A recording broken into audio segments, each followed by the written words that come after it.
لفظ قرآن کی لغوی تحقیق.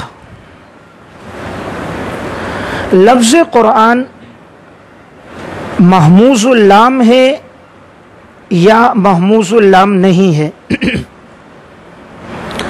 اگر یہ غیر محموز اللام ہو تو اس میں 3 اقوال ہیں. لفظ قرآن جو ہے یا تو یہ محموز اللام کہتے ہیں جس کے لام کلمے میں حمزہ ہو، تو یہ قرأ یقرأ تو لام کلمے میں چونکہ حمزہ ہے تو اب آیا یہ محموز اللام ہے یا نہیں ہے؟ تو ایک قول یہ کہ محموز اللام ہے، دوسرا قول ہے محموز اللام نہیں ہے. تو اگر یہ غیر محموز اللام، پانی لانا گرم لانا گرم، اگر یہ غیر محموز اللام ہو تو اس میں 3 قول ہیں. پہلا قول ہے امام شافعی رحمۃ اللہ علیہ کا. امام شافعی رحمہ اللہ کہتے ہیں ہوا اسم علم غیر مشتق، ہوا اسم علم غیر مشتق خاص بکلام اللہ تعالی. ہوا اسم علم غیر مشتق خاص بکلام اللہ تعالی. امام شافعی فرماتے ہیں قرآن یہ نام ہے اور علم ہے، اور یہ کسی سے مشتق نہیں ہے بلکہ یہ کلام اللہ کے ساتھ خاص ہے. دوسرا قول ہے امام ابو الحسن اشعری رحمہ اللہ اور دیگر اہل علم کا. وہ فرماتے ہیں ہوا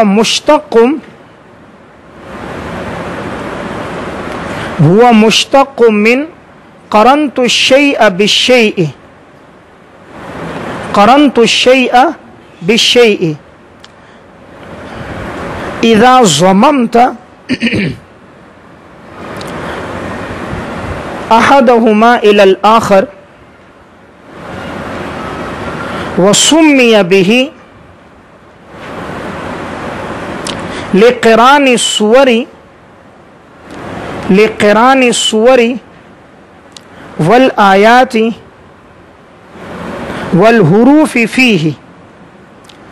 امام ابو الحسن اشعری کہتے ہیں ہوا مشتق، یہ مشتق ہے اس قول سے. عرب کے لوگ کہتے ہیں قرنت الشیء بالشیء، کہ میں نے اس شے کو دوسری شے کے ساتھ ملا دیا. تو اب اس کا مطلب کیا ہوگا؟ اس کا مطلب یہ ہے اذا ضممت احدهما الى الاخر، جب آپ ایک چیز کو ملا دو دوسری چیز کے ساتھ تو سمی به، اب یہ نام رکھا گیا لقران الصور والآیات، اس لیے کہ صورتیں اور قرآنی آیات والحروف فیہ، اور حروف آپس میں ملے ہوئے ہیں، اس لیے قرآن کو قرآن کہتے ہیں.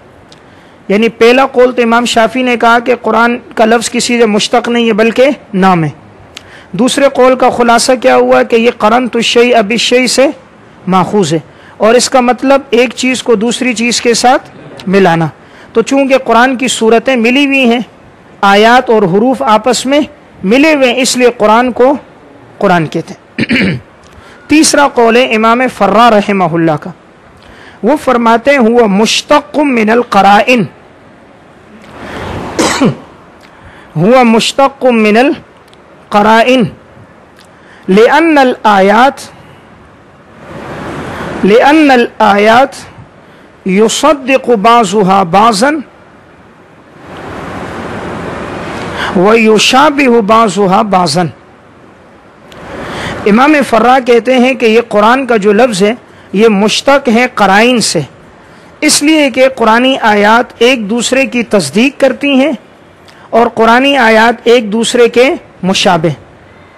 یصدق بعضها بعضا ویشابہ بعضها بعضا.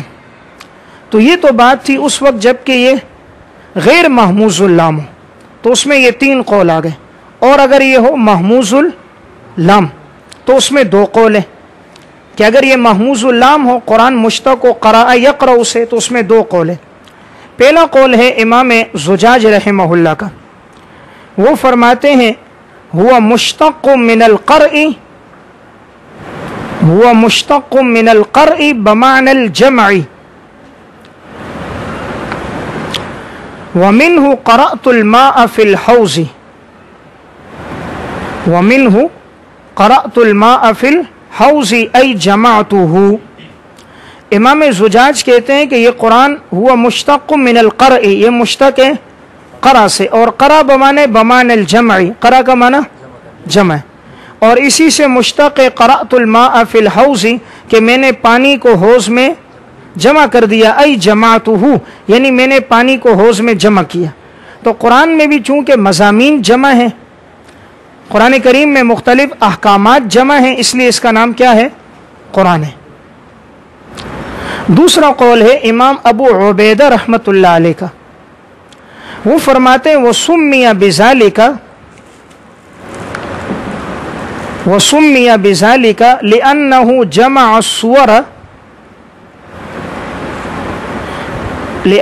جَمَعَ الصُّوَرَ بَعْضَهَا إِلَى بَعْضٍ۔ امام ابو عبیدہ کہتے ہیں یہ نام اس لیے رکھا گیا، اس لیے کہ اس میں بعض صورتوں کو بعض کے ساتھ جمع کیا گیا۔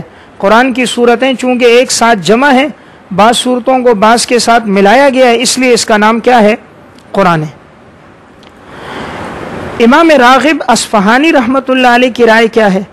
وہ فرماتے ہیں انما سمی قرآنا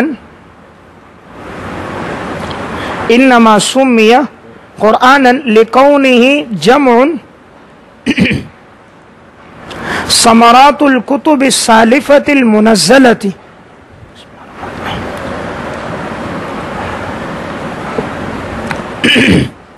ثمرات الکتب السالفۃ المنزلۃ۔ امام راغب کہتے ہیں اس کا نام قرآن اس لیے رکھا گیا، اس لیے کہ اس میں کتب سابقہ کے مضامین کو اور کتب سابقہ کے بعض احکامات کو اس میں جمع کیا گیا۔ تو بہرحال یہاں تک خلاصہ یہ ہوا کہ یہ لفظ قرآن جو ہے یا تو محموز اللام ہے یا محموز اللام نہیں ہے۔ محموز اللام نہ ہو تو اس میں تین قول ہیں۔ امام شافعی فرماتے ہیں کہ کسی سے مشتق نہیں، یہ نام ہے، اور امام ابو الحسن اشعری کہتے ہیں یہ قرنت الشیء بالشیء سے ماخوذ ہے۔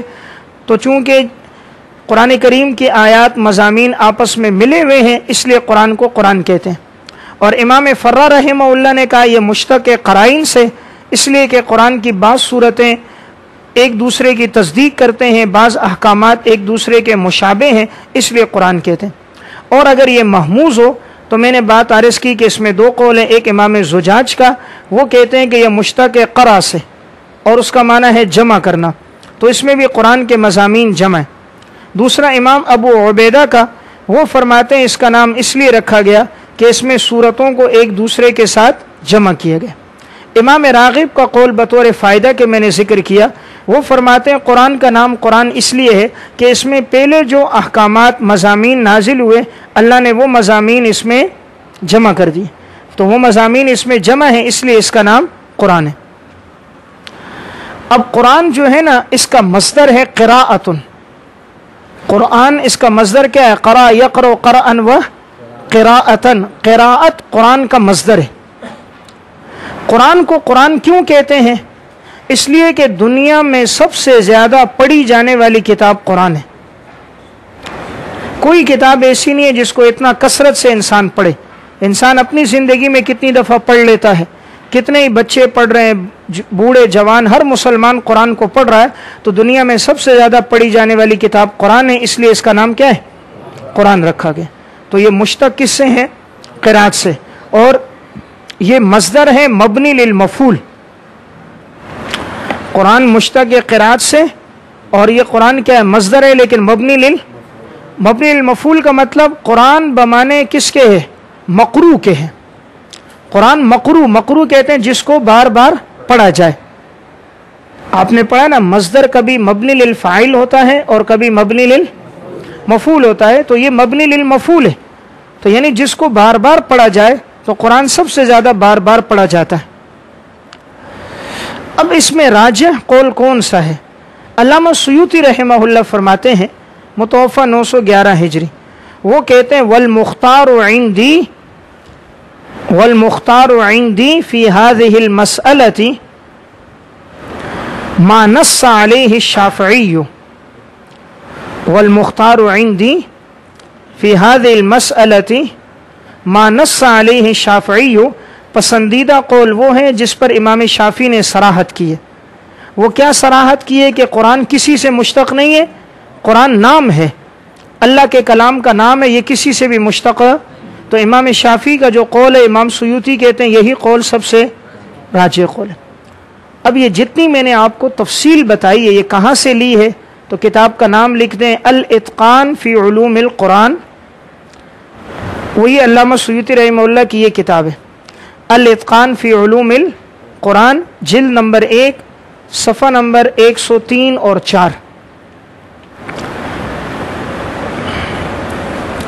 اب عنوان لکھیں قرآن کریم کی تعریف، اصطلاحی تعریف جسے کہتے ہیں۔ یہاں تک تو لغوی بحث تھی نا۔ قرآن کریم کی اصطلاحی تعریف هو المنزل علی الرسول صلی اللہ علیہ وسلم،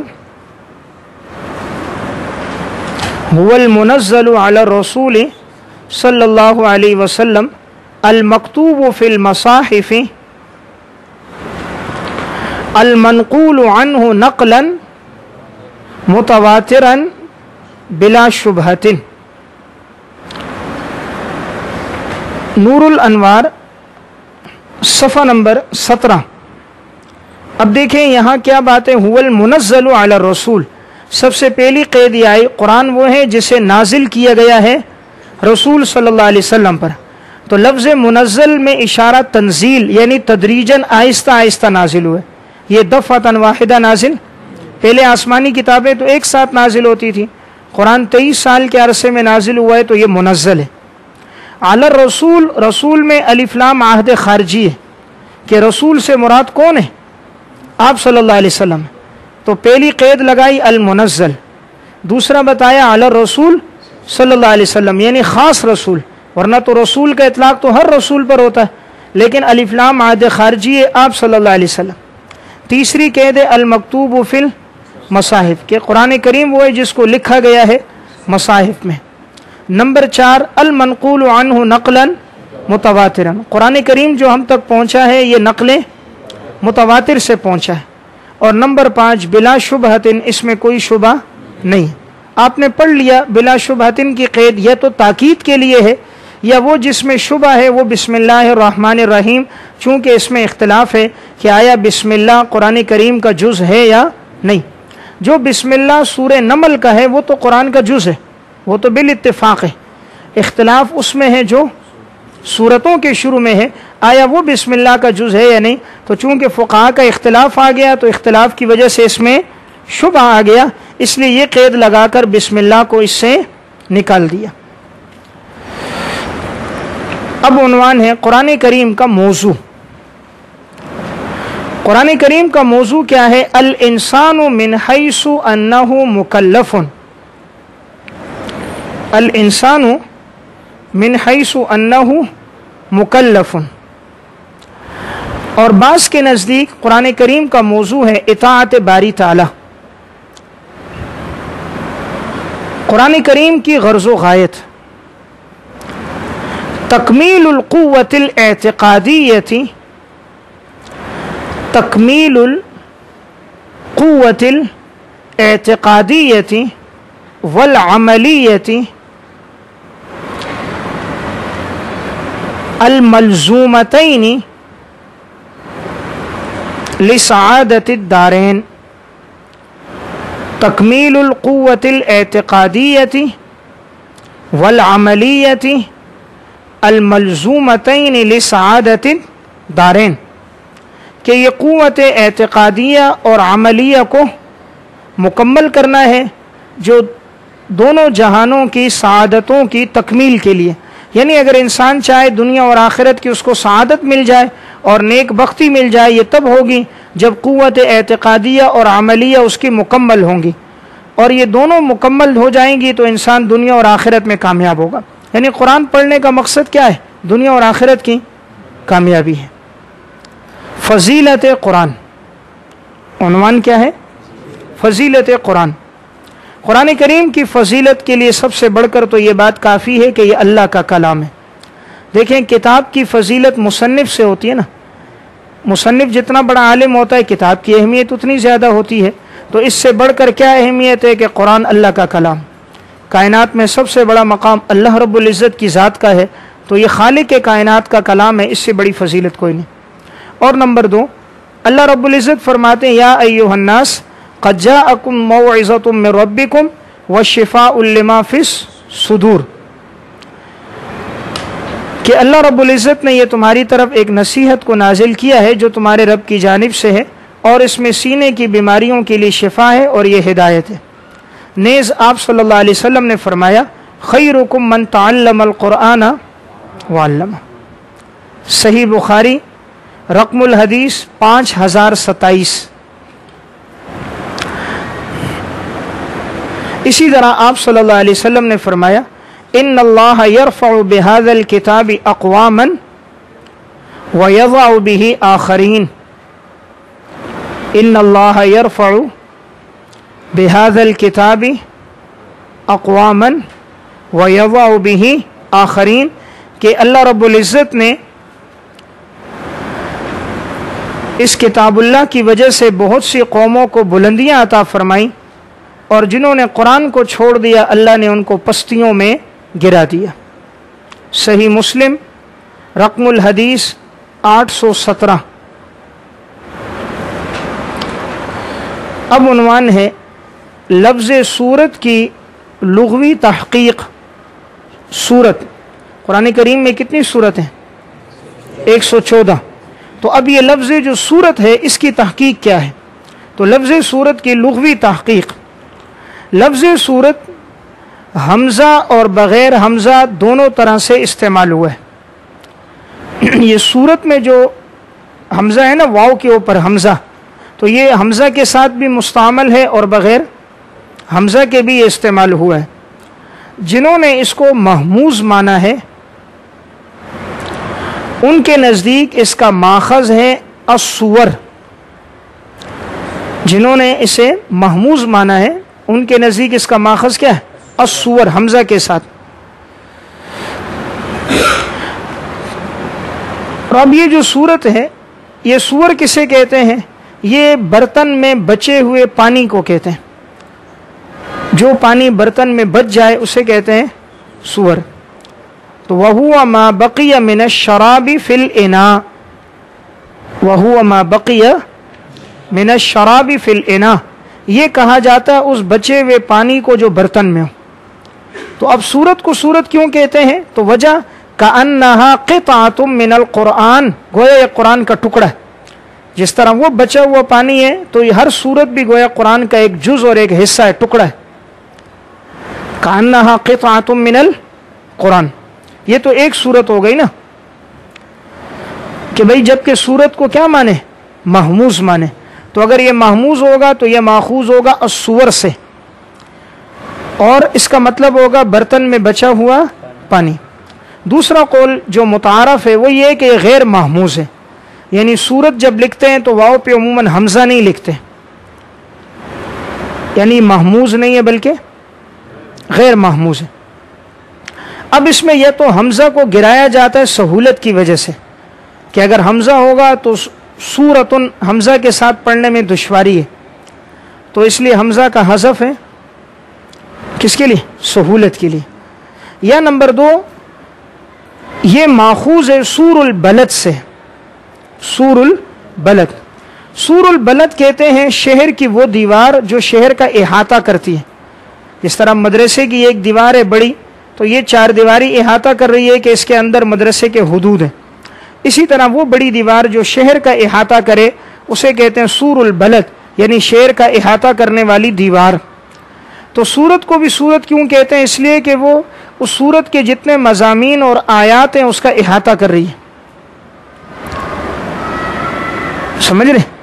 تو ماخوذ کس سے ہے؟ سور البلد سے۔ تو لکھ لیں عبارت وقیل من سور المدینہ، یہ تو ماخوذ ہے من سور المدینہ سے، لإحاطتها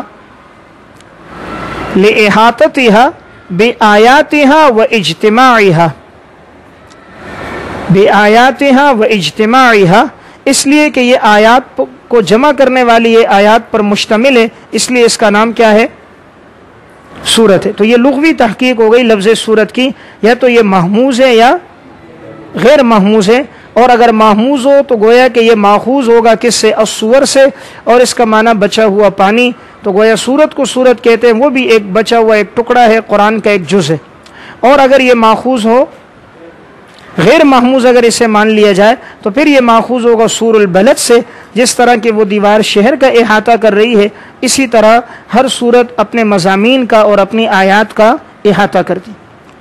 سورت کا اصطلاحی معنی،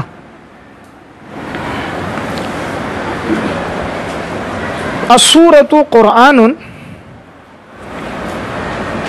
یشتمل علی آیۃ ذی فاتحۃ و خاتمۃ، ذی ذالیہ، ذی فاتحۃ و خاتمۃ و اقلها ثلاث آیات، و اقلها ثلاث آیات۔ تو سورت کا اصطلاحی معنی ہے السورۃ قرآن، سورت کہتے ہیں قرآن کے اس حصے کو، یشتمل علی آیت جو مشتمل ہوتا ہے آیت پر، ذی فاتحۃ و خاتمۃ، سورت وہ ہے جس کا آغاز بھی ہوتا ہے اور جس کا اختتام بھی ہوتا ہے، وہ اقلها ثلاث آیات، اور سورت میں کم سے کم 3 آیتیں ہوتی ہیں جیسے سورہ کوثر میں۔ اب یہ جو ساری تحقیق میں نے آپ کے سامنے ذکر کی ہے یہ ماخوذ ہے، حوالہ لکھ دیں الاتقان فی علوم القرآن، جلد 1 صفحہ 105، قدیمی کتب خانہ۔ اب آگے عنوان لکھیں لفظ آیت کی لغوی تحقیق، ابھی تک تو تھی لفظ سورت کی، تو پہلے تھا لفظ قرآن، پھر لفظ سورت، اور اب لفظ آیت کی لغوی تحقیق۔ لفظ آیت اصل میں ہے آیاتن بروزن شجرتن، آیت اصل میں آیاتن بروزن شجرتن، تو اس میں پہلے والی یا جو ہے اس کا ماقبل مفتوح ہے نا آیاتن، تو ماقبل فتح کی مناسبت سے اس کو الف سے بدل دیا، تو آیاتن ہو گیا آیاتن۔ آیت کو آیت کیوں کہتے ہیں؟ وجہ تسمیہ، آیت کو آیت اس لیے کہتے ہیں، آیت کا معنی علامت، علامت نشانی، تو چونکہ جہاں پر وہ بات ختم ہو جاتی ہے تو آیت کا دائرہ ہوتا ہے کہ یہاں یہ بات ختم ہو گئی، یہ نشانی ہے۔ آیت کا جہاں دائرہ آتا ہے مطلب ہوتی ہے یہاں یہ بات ختم ہو گئی، آگے دوسری بات ہے، تو یہ بھی ایک کیا ہوتی ہے؟ نشانی اور علامت ہے۔ الآیت فی اللغۃ اصلها بمعنى العلامة، ومنه قوله تعالى ان آیت ملکہ ان یأتیکم التابوت، ان کی بادشاہت کی نشانی۔ تو دیکھیں قرآن میں بھی لفظ آیت کس معنی میں؟ نشانی اور علامت کے معنی میں۔ اب لکھیں لفظ آیت کا اصطلاحی معنی، فہی قرآن مرکب، فہی قرآن مرکب من جمل ولو تقدیرا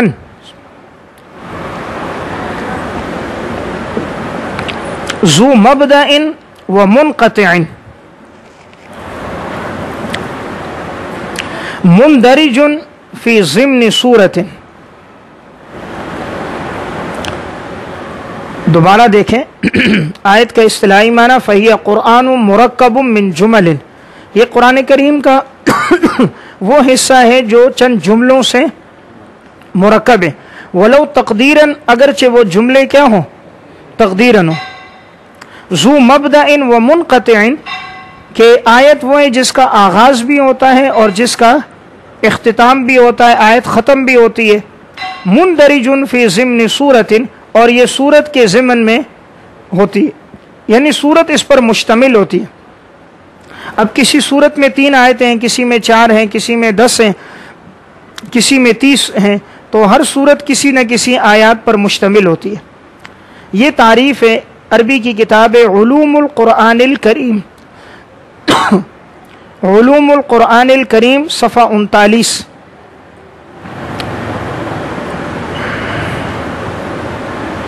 اب عنوان لکھیں آیتوں اور سورتوں کی ترتیب. آیتوں اور سورتوں کی ترتیب. جمہور علماء کے نزدیک آیتوں کی ترتیب توقیفی ہے اور اس بات میں کوئی شک شبہ نہیں. عبارت لکھیں الاجماع والنصوص المترادفة. الاجماع والنصوص المترادفة على ان ترتیب الآیات توقیفی لا شبہۃ فی ذلک. الاتقان فی علوم القرآن جلد 1 صفحہ 121. الاجماع والنصوص المترادفہ، اجماع ہے اور اس بارے میں نصوص مترادفہ ہے. علی ان ترتیب الآیات توقیفی، آیات کی جو ترتیب ہے وہ توقیفی ہے. لا شبہۃ فی ذالک، اور اس بات میں کوئی شبہ نہیں. دیکھیں توقیفی کا مطلب یہ ہوتا ہے کہ آیتوں کی یہ ترتیب جیسے اللہ رب العزت نے حضرت جبرائیل امین کو انہوں نے آپ صلی اللہ علیہ وسلم کو بتائی، حضور نے صحابہ کو بتائی. یعنی صحابہ نے اپنے اجتہاد سے نہیں کیا کہ ایک آیت کو اپنی مرضی سے پہلے رکھا ہو، دوسری آیت کو اس سے پہلے رکھا ہو. اپنی مرضی سے آیات کو نہیں رکھا بلکہ آیات کی ترتیب کیا ہے؟ توقیفی ہے. یعنی جیسے حضرت جبرائیل نے حضور کو اور آپ صلی اللہ علیہ وسلم نے صحابہ کو بتایا، اسی طرح امت تک پہنچا. اس میں کوئی اجتہاد، اب کوئی اپنی مرضی سے کہے یہ آیت کو پہلے لگا لو، اس آیت کو بعد میں کر لو، اجتہاد کرے تو وہ اجتہاد قبول نہیں ہے. اس پر اجماع ہو چکا ہے، تو اسے کہتے ہیں کہ یہ توقیفی ہے. اب آگے دوسری بات، سورتوں کی ترتیب توقیفی ہے یہ صحابہ اکرام کے اجتہاد سے. یعنی کس سورت کو پہلے رکھا جائے اور کس سورت کو بعد میں رکھا جائے، آیا یہ حضور نے ترتیب قائم کی ہے یا صحابہ اکرام نے اپنے اجتہاد سے قائم کی کہ مثلا پہلے فاتحہ کو رکھا، پھر بقرہ، پھر آل عمران کو رکھا؟ تو اس میں جمہور علماء کے نزدیک سورتوں کی یہ ترتیب صحابہ اکرام کے اجتہاد سے ہے. سورتوں کی یہ ترتیب صحابہ اکرام کے اجتہاد سے ہے. عبارت لکھیں وَأَمَّا ترتیب السور وَأَمَّا ترتیب السور فَهَلْ هُوَ تَوْقِيفِيٌّ أَيْضًا أَوْ بِاجْتِهَادٍ مِّنَ الصَّحَابَةِ. خلاف، اس مسئلے میں اختلاف ہے. فَجَمْهُورُ الْعُلَمَاءِ عَلَى الثَّانِي، فَجَمْهُورُ الْعُلَمَاءِ عَلَى الثَّانِي، جمہور علماء کا قول کون سا ہے؟ دوسرا والا. اور دوسرا کیا ہے؟ صحابہ کے اجتہاد سے.